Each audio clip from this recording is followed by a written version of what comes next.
저의 학창시절 성적 변화를 보면 간단히 이런데요. 저는 고등학교 1학년 때 성적이 완전 바닥을 쳤어요. 저희가 이 슬럼프를 어떻게 극복을 하고 공부하고 연세대학교에 최종 합격했는지 내 학창시절을 중심으로 여러분께 발표드리겠습니다. 저는 일단 초등학교 시절에 수학을 굉장히 좋아하던 아이였어요. 여러분들 지금 캠프에서 14시간 공부하고 수학 어려운 문제 풀면 편두통 많이 나오시잖아요. 근데 저는 수학을 공부할 때에 이 편두통이 사라질 정도로 수학을 굉장히 좋아하던 학생이었어요. 그래서 수학을 좋아한 만큼 저는 수학 교수가 꿈이었고 다른 사람에게 지는 걸 굉장히 싫어하는 강한 승부욕을 가지고 있었어요. 그래서 저는 초등학교 6학년은 고3 때보다 더 열심히 밤 12시까지 공부를 하는 학생이었어요. 그래서 뭐 각종 경시대회라든지 영재원 이런 거를 다니면서 정말 열심히 했고, 그리고 이건 자랑이지만 교육과학기술부 장관상이랑 교육장상 이런 것들의 상을 많이 탈 정도로 제가 지금 봐도 열심히 하는 학생이었어요. 그래서 저는 중학교 1학년 때 이제 전교 2등까지 올라갔어요. 근데 여러분 중2병 아시죠? 제가 중2병 이제 사춘기를 겪고 나서부터는 이제 학업에 대한 흥미가 떨어지고 이제 외모, 뭐 친구, 남자 이런 거에 눈을 떴어요. 그래서 이제 집중을 안 하게 됐는데 이제 며칠 전까지만 해도 열심히 공부했던 아이가 갑자기 안 하니까 선생님께 많이 상담을 받기도 했어요.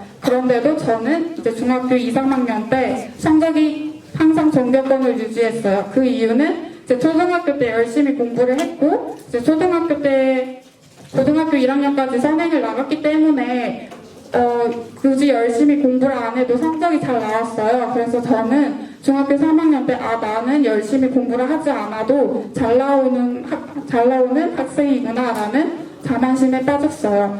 그러다가 중학교 3학년 9월에 저희 부모님께서 저희 전국 단위 자율형 사립고인 상산고를 진학하기를 권유를 했어요. 저는 처음에 이 제안을 거절했어요. 저는 이제 중학교 때 성적이 잘 나온 이유는 초등학교 때 열심히 공부했던 보상이라고 생각했기 때문이었고, 그리고 이제 고등학교 때는 제가 중학교 때 열심히 안 한 걸 알기 때문에 남들보다 뒤처질 거라는 생각을 먼저 했어요. 그리고 이제 이게 학교가 전주에 있거든요. 그래서 단체로 기숙사에서 생활하기 때문에 이제 가족에서 떨어져서 혼자 16살인 아이가 낯선 환경에서 3년을 살기에는 너무 두려웠어요. 그래서 이 제안을 거절을 했는데 그럼에도 불구하고 저희 부모님은 뜻을 거두지 않았어요.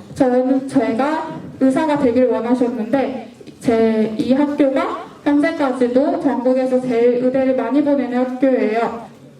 작년 입시 결과 봐도 이제 의치 한의대에 206명이 합격했거든요.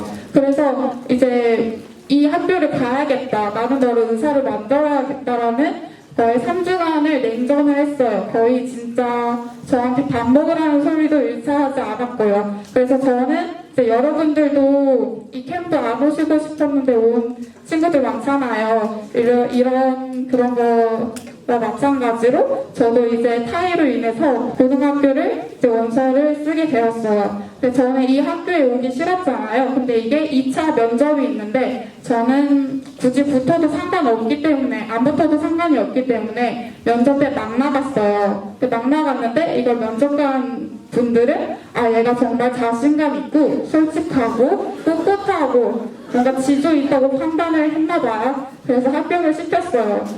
근데 합격한 후에 제가 과연 좋았을까요? 합격한 후에는 진짜 퇴학을 하고 싶고 일반고로 전학을 가고 싶을 만큼 굳이 막 좋은 마음이 들지 않았어요. 그래서 이제 공부하지 않고 이제 열심히 안 하다가 서울한 준비를 하고 이제 고등학교 입학하게 되었어요. 근데 고등학교 입학하면 3월에 모의고사를 보잖아요. 근데 이 3월 모의고사에서 수학 2등급 88점이 떴는데 전교 360명 중에 298등을 맞았어요. 저는 항상 중학교 때까지 앞에 등수만 있었는데 갑자기 이 등수가 나오니까 너무 자존감이 하락했어요. 그리고 저희 학교는 이제 전국단이기 때문에 각 중학교 직속 선후배끼리 모이는 장소가 많았거든요. 그래서 저도 기숙사에서 이제 저의 중학교 선배이신 언니분이 와서 이제 뭐 먹을 거 주고 가셨는데 그 다음 날에 제 방으로 찾아오셨어요. 그래서 근데 그 언니만 온 게 아니라 여러 여자 선배들이 제 방으로 왔어요.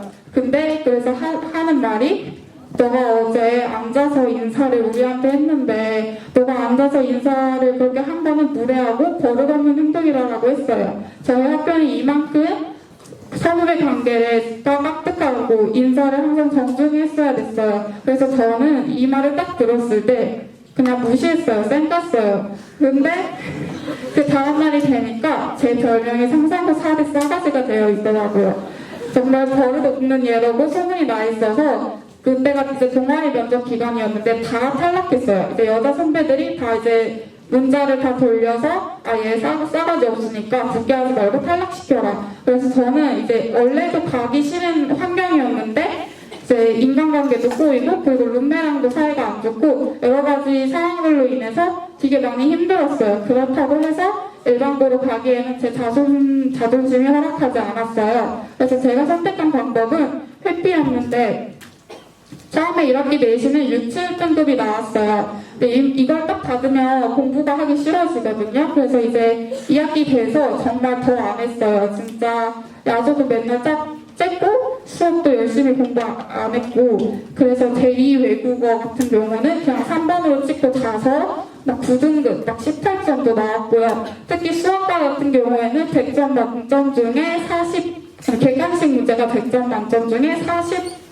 44점이고 서술형이 100점 중에 8점을 받았어요. 그래서 저는 이제 1학년 2학기 말에 성적을 딱 봤는데 9등급이 떠 있는 거예요. 여러분 9등급 떠 있으면 어떤 생각 들 것 같아요?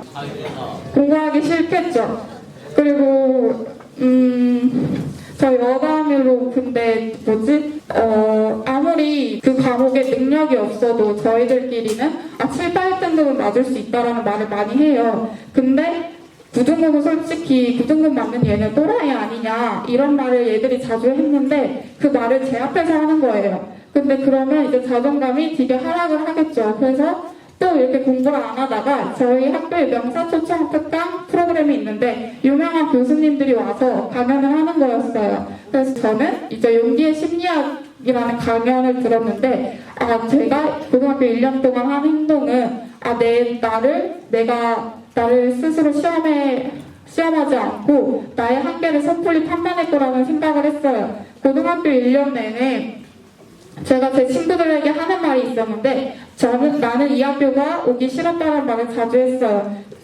이 강연을 듣고 나서 이 뜻은 나는 이 학교를 오기 싫었으니 공부를 안 할 거야. 그래서 성적이 낮아라는 말을 친구들한테 하는 게 아닌 자신에게 합리화시키는 거였어요. 그래서 이거를 깨닫고 나도 해볼 수 있다는 걸 보여주자 현실에 한번 부딪혀보자라는 생각에 열심히 고등학교 2학년 때부터 공부를 하게 되었어요.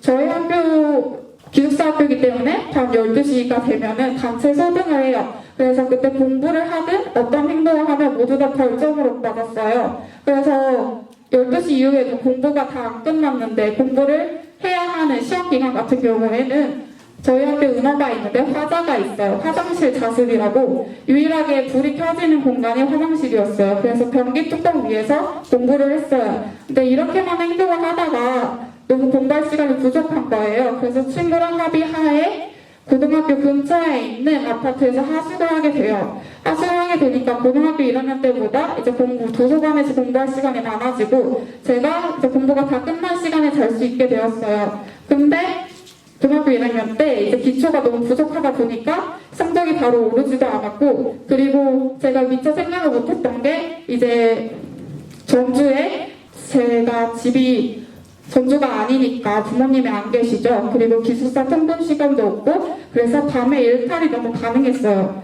일탈이 너무 가능했기 때문에 공부를 별로 열심히 하지 않았어요. 그래서 이제 고등학교 3학년이 되었는데 정말 재수가 하기 싫은 거예요. 그래서 이 시간이 아니면 나의 실력을 빨리 늘릴 시간이 없겠다 해서 정말 경쟁이 치열한 대치동에서 혼자 2달간을 공부를 했어요. 그래서 이 스케줄이 제 틀렸는데요. 8시에 기상을 해서 9시부터 오후 1시까지 수학학원을 가고 1시부터 2시까지 점심을 먹고 2시부터 5시 반까지 국어를 하고 5시 반부터 7시 반까지는 영어 먹고 7시 반부터 8시까지 저녁을 먹고 8시부터 새벽 1시까지 수업을 하고 새벽 1시부터 3시까지 과학을 하고 하루에 총 15시간 이상씩 2달을 공부했어요. 그 결과 여기엔 좀 잘못 나왔는데 수학은 13과 그리고 전 과목해서 2달 동안 20권을 끝냈어요. 그리고 이제 학기 중으로 들어가니까 이제 학교 스케줄에 맞춰야 돼서 10시간은 그래도 맞춰서 공부를 했어요. 그랬더니 이제 고등학교 1학년 때 40점대였던 수학 성적이 90점대로 올랐고 9등급이었던 수학 등급이 3, 4등급으로 올랐어요. 그래서 이제 수학이 올라가면서 다른 과목들도 천천히 내신이 상승을 해서 저는 내신 상승 독성을 통해 학생부 종합 전형으로 연세대학교 건축공학과 1파학번에 합격하게 되었어요.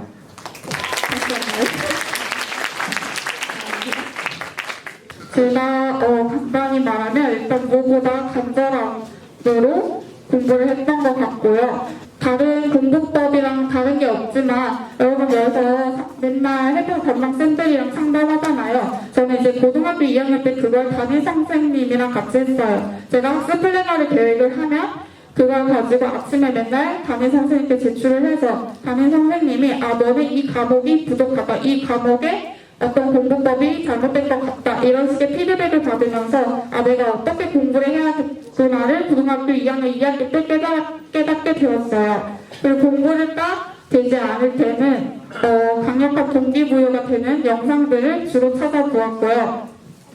그리고 저는 이제 멍을 자주 때려요, 선천적으로. 근데 이제 고등학교 3학년 때는 공부를 해야 되니까 멍을 안 때릴 순 없고 그래서 멍을 때릴 시간을 따로 계획을 했어요. 그래서 3분에서 5분 정도 멍 때릴 시간을 준 다음에 최대한 공부하는 시간에는 멍 때리지 않고 공부하게 했어요.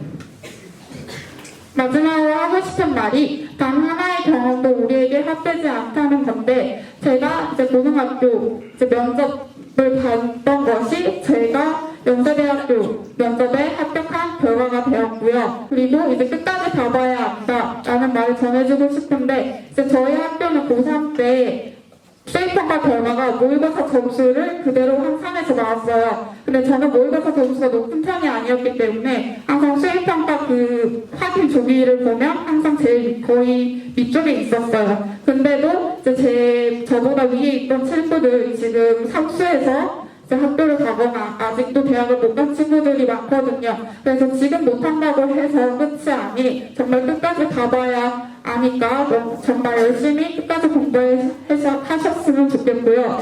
그리고 진짜 마지막으로 운명은 우연이 아닌 선택에 의해 좌우된다고 말씀드리고 싶어요. 여러분들 아마 고3이 되면은 이제 부모님과 같이 사주나 점 같은 걸 많이 보게 될 거예요. 저도 이제 대학 입시 결과가 궁금해서 1월에 보게 되었는데 나온 답은 제가 재수한다는 말이었어요. 근데 저랑 저희 부모님은 그거에 굴복하지 않고 저는 열심히 공부했고 저희 부모님은 기독교이신데 이제 새벽 4시 반에 항상 일어나서 365일 내내 새벽 기도를 가셨어요. 여러분들의 운명이 여러분들의 선천적인 능력이 이미 정해져 있다고 해서 정말 노력을 포기하지 않았으면 좋겠어요. 여러분의 의지가 만들어내는 거니까 앞으로의 마지막 한 주도 잘 보내셨으면 좋겠습니다. 감사합니다.